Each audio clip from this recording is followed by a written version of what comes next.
LinkedIn has just made some of the hugest changes to their platform since 2017, and you need to be up to date with these changes if you want to get the most out of this platform.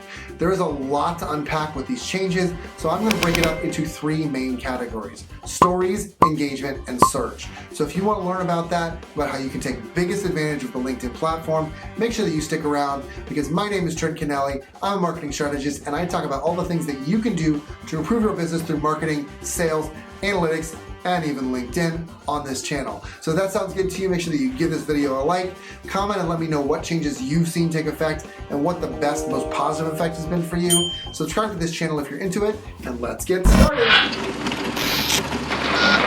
All right, let's start out by talking about the newest, most important development, and that is stories. So LinkedIn is really just catching up with this feature. What this is, it's 24-hour long pieces of content. So you put up a video on your story, and in 24 hours it will disappear. Whoever wants to see it, that's great, they can see it. You can put up a video of 20 seconds, no longer, so you can break up your video and make it, several stories, or images, or text, or whatever you want to put up there.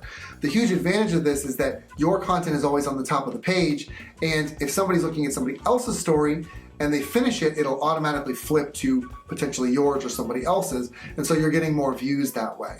The idea here is that it's easier to build engagement, and you can post stories for your company or your personal profile. It's also supposed to make you more visible and increase your profile visits, but I have to say that my use of stories on LinkedIn so far has been a little bit muted. I haven't seen a huge number of viewers coming through from it as compared to like Instagram or Facebook. I haven't even seen it on the level. So I think maybe people are still getting used to it. They're still getting adapted to what a LinkedIn story can or should be. Certainly I'm trying to find my style on there as well and how it's a little bit different.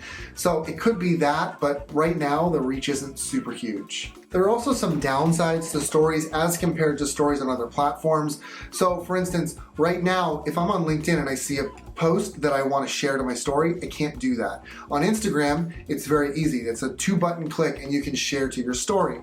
This is really great because you can increase that engagement, you can increase that interactiveness with your audience by sharing their posts on your story. How flattering is that? It's also great for cross-promoting each other and building more engagement between different platforms. Analytics are also basically non-existent. If I'm on Instagram and I want to see the analytics of a past story, even 4 weeks ago, I can go into the archive and I can see how it did. On LinkedIn, the minute that it's done, the 24 hours are over, my analytics are gone. I can't see what happened. All I can ever see was the views, and so I have to basically get lucky and get to the last second of my story, or I'm just gonna lose it forever and I'm gonna have no data on that. This could still be under development, but right now that kind of sucks. And then the last thing, I would say this is probably the most important part that's missing, is the polls and the interactive elements. So there are a lot of those on Instagram and on Facebook where you can add like a slider with the goal hands or whatever, and if people vote on those, then you're going to know the specific people that voted on them and you can DM them directly. There is nothing like that on the LinkedIn stories right now, so there's no way to build that interaction in. All right, let's talk about engagement, because the engagement is key to everything, and there are big changes here. Most specifically, timeliness. Timeliness actually matters less than it used to. On Instagram and a lot of other platforms, if you're not going viral in the first hour, you're not going to go viral. So in this situation, what we're looking for is more consistency of good content, not necessarily really fast-moving content. And what this means is that older content can last and thrive for weeks. Even content that's been dead for a while might revive. So for instance, I've had a post that was dead for a long time. On this video, my LinkedIn algorithm video, I had a LinkedIn article and a post that went along with that. It was dead for a long time. All of a sudden it's reviving again as a result of this algorithm change. So this can be very valuable for you if you have even these dead posts that are coming out of nowhere. Make sure that you encourage them, because they're looking for engagement. They're looking for the right engagement for the right people.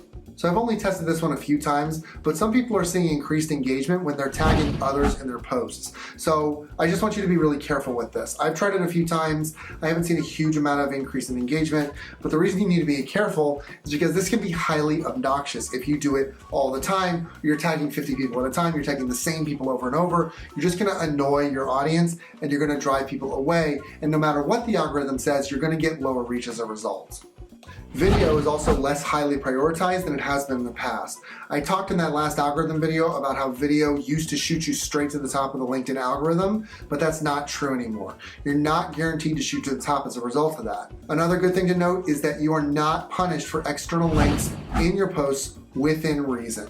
If you're sending only external, then you're going to be punished. But if you're sending maybe 1 or 2 a week, you're probably going to be okay. Now that said, with external links, if you're only sending external links by putting the link in the comment, like you're the author and you put that link as the first comment, that will punish you. It's better to put a link in the post itself and not risk that, what I guess they think is shady game of putting that link in the comment. Text posts are still huge on LinkedIn. They're still one of the top forms of post, and they're more likely to be pushed by LinkedIn than probably anything else, and that's because people are more likely to read them all the way to the end. This brings up a really important point about LinkedIn, and that is dwell time. LinkedIn is measuring how long users are hanging out on posts because they know that not everyone is actively engaging. They're not actively liking or commenting on a post, a text, a video, or whatever, but watching or reading is still engagement. So they want to make sure that they include that in the engagement calculation, and that's where dwell time comes from. So you want to make sure that you're using text posts as much as possible, making those posts long and engaging, and that will improve your engagement overall. This last one is really interesting. LinkedIn is now less influencer driven. So the engagement is not necessarily about what the influencer's doing, so they're not necessarily pushing the reach of that influencer as hard as they used to. Platforms like Instagram are highly influencer regulated. That is no longer the case with LinkedIn because they're more interested in getting you engagement in a way that is more effective for your everyday and is more interesting for you. So they're pushing content from people who are not influencers much more strongly than they have in the past. All right, so 2 search updates for you. The first one is blended experience. So for a long time, LinkedIn has provided this blended experience on search on their desktop that they now just brought to mobile. What this means is that when you do a search, you can see companies and people and jobs all kind of at the same time, and you can toggle between what you're interested in and what you're not. So they've done the same thing for mobile now, just makes that a little bit smoother. But what this also means, and this is my second point, is that keywords are still important, but it's also very important to have the context right, because it's almost like it's forming a lookalike audience, which is, if you're on Facebook or some other platform, it's saying, okay, well, we know you have these characteristics, we know these other people have these characteristics, these people tend to search for X, Y, and Z, so when you put this search in, we're gonna offer you the same thing. So it's taking the characteristics of others and applying them to you, or vice versa. So it's kind of a cool way of building out your audience and figuring out who they are on a much grander scale. So they're kind of doing that here in search as well because they're looking so heavily at that context. So what do these search result changes mean for you? The first is that keeping your profile up to date is super vital. This is surfacing things based on the context, so whatever's happening should involve your profile. Are you hiring? Put it on your profile. Is there a new service you offer? Mention it on your profile. It also means that staying active and engaged is also important. It's checking the posts that you put up as well as the people in search. This gives your post longevity and continued relevance after you post, but it also means that you need to start treating these posts like blog articles. So pick a keyword and use that to rate your post. That's going to be most advantageous. All right, guys, let me know if this opened your eyes to the new LinkedIn algorithm at all, especially those stories. I want to know how you're going to use those, so please let me know down in the description.